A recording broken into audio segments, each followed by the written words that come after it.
So you finally opened a brokerage account, and now you think you're Warren Buffett with a phone.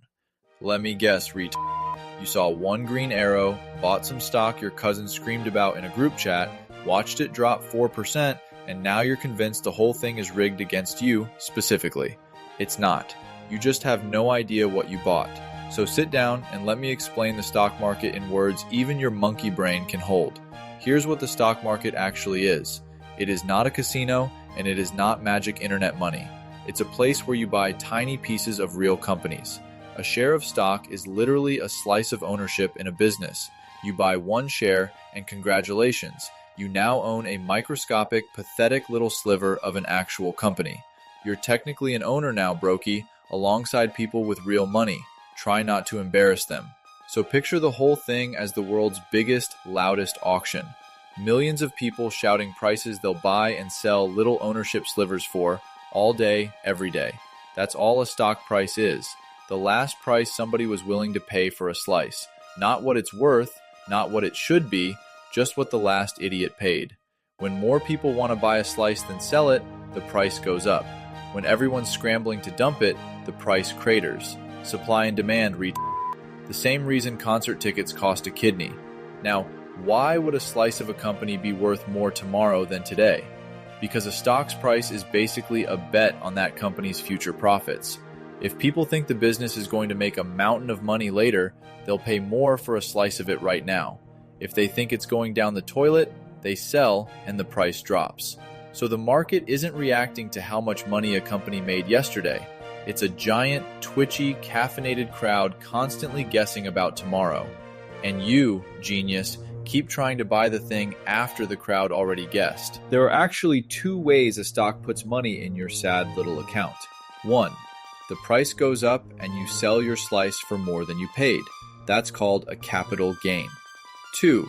Some companies hand out a chunk of their profits to owners every few months just for holding the stock. That's a dividend. Free money for owning a slice and doing nothing, which should be right up your alley. Finally, a financial strategy built around your core competency, sitting there. But here's the part your tiny brain needs tattooed on the inside of your skull. Over any single day, week, or month, the market is a lunatic.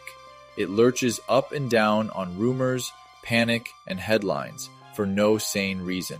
Over decades, though, it has trended up because the actual businesses underneath it grow, invent things, and earn more over time.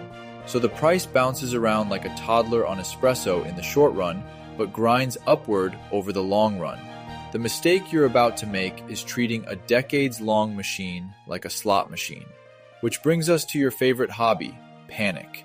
The market dips 10%, the news screams bloodbath, and you, a certified brokey with the nerves of a chihuahua, sell everything at the bottom. Then you watch it recover a few months later without you, and you learn nothing, and you do it again next time. A dip is not the building burning down. It's the same slices of the same companies briefly on sale. You're the only clown who runs out of a store the second everything goes on discount. And before you go hunting for some cheap $2 stock, let me strangle that instinct in the crib. A stock being $2 instead of $400 does not make it cheaper, or a deal, or a smarter buy. The price of a single share, on its own, tells you almost nothing. What actually matters is the total value of the whole company and what slice your money is buying.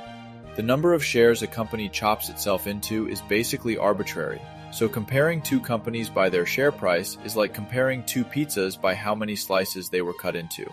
But brokies love a low sticker price, so you pile into penny stocks like they're on the clearance rack, and you get vaporized, because a $2 lottery ticket is still a lottery ticket. Okay, so how does a normal person who is not a full-time trader actually do this without losing their shirt? The answer is boring, and it's boring on purpose, because boring is what works. It's called an index fund. Instead of betting your rent money on one company you saw in a meme, an index fund buys a tiny piece of hundreds of companies all at once. The most famous one basically owns a slice of the 500 biggest companies in America. So when you buy it, you own a sliver of all of them. Some will fail, some will moon, and on average you ride the whole thing up. It's diversification, not putting all your eggs in one dumbass basket. And here's why this quietly beats you and your group chat stock picks. Study after study shows that most professional money managers, people who do this for a living with Bloomberg terminals and Ivy League degrees, fail to beat that simple, boring index over time. These are the smartest, best-funded people in the game, and the majority still lose to a fund that just buys everything and sits there. So what, exactly, makes you think you are going to pick the one winning stock? You, who just called a dividend a new type of energy drink. Sit down. Let me hammer the one force that actually makes you rich, because you're going to ignore it. It's called compounding, and it's just your gains making their own gains. Your money earns a return, then that return earns its own return, then that earns more. It's a snowball rolling downhill, starting the size of a marble and slowly becoming a boulder that can flatten a house. The catch, and here's the part that kills brokies, is that it needs time. The snowball is pathetic for years before it gets scary. Most of you quit at the marble stage, and wander off to buy a scratch ticket, which is why the single most valuable thing you're currently wasting is time in the market. Not timing the market, trying to buy the perfect bottom and sell the perfect top. Nobody does that reliably. Not the pros, not the gurus, and definitely not you. Time in the market beats timing the market is a corny little rhyme, but it's corny because it's true, and because it had to be simple enough for you to remember. The broke move is sitting on the sidelines for 10 years, waiting for the right moment, while the boring guy who just bought and held quietly got rich next to you. He wasn't smarter than you, he just showed up and stayed in the room. Now a word on fees, because this is where they rob you while you're distracted. Some funds and advisors charge you a yearly percentage just to hold your money. 1 or 2% sounds like nothing to a mathematically challenged brain like yours. But over 30 years, that little fee eats a horrifying chunk of your snowball because it's skimming off the compounding every single year. A cheap index fund might charge you almost nothing. A fancy one charges you a beach house. Their beach house. Congratulations, you funded your advisor's boat and called it investing. And since you have the self-control of a raccoon in a dumpster, here's the one technique built for exactly that. It's called dollar cost averaging, and it just means you invest a fixed amount on a set schedule every month, no matter what the price is doing.